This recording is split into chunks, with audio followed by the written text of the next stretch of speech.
पक्ष आणि अजित पवारांनी आदेश दिला तर लगेच राजीनामा देईन धनंजय मुंडेंनी काल राष्ट्रवादीच्या आमदारांसमोर ही भूमिका मांडली।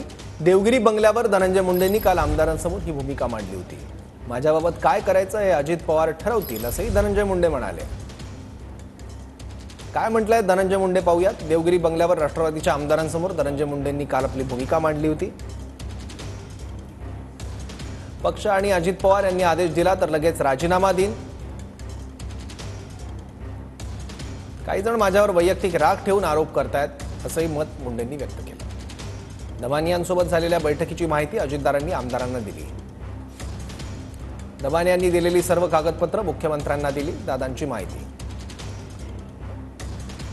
ही काही घटना बीड जिल्ह्यामध्ये घडलेली आहे सरपंचांच्या बाबतीमध्ये, त्यामध्ये जे कोणी चौकशा चालू आहेत त्या चौकशीमध्ये जे कोणी दोषी असतील त्यांना फाशीची शिक्षा झाली पाहिजे। तशा पद्धतीनं आपण सगळा प्रयत्न करतोय आणि ती चौकशी चालू आहे।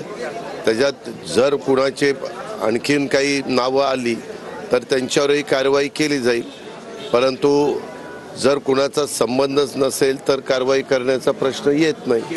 पण संबंध असेल तर निश्चितपणे कोणालाही पाठीशी घातलं जाणार नाही। अजित पवार असं म्हणतात की बीड प्रकरणाशी संबंध नसताना मुंडेंचा राजीनामा कसा घेणार असं त्यांचं म्हणणं आहे। अजित पवार मुंडे असं म्हणतात की दादांनी आदेश दिला तर आपण राजीनामा देऊ। असं आहे की ही मिलीभगत आहे। कुणाचा काय संबंध आहे हे अजित पवार नाही सांगणार, हे न्यायालय आणि पोलीस सांगतील। याचा अर्थ तुम्ही पोलिसांवर दबाव आणताय, तुम्ही एखाद्याला क्लीन चिट देताय ज्याच्या विरुद्ध रोष आहे।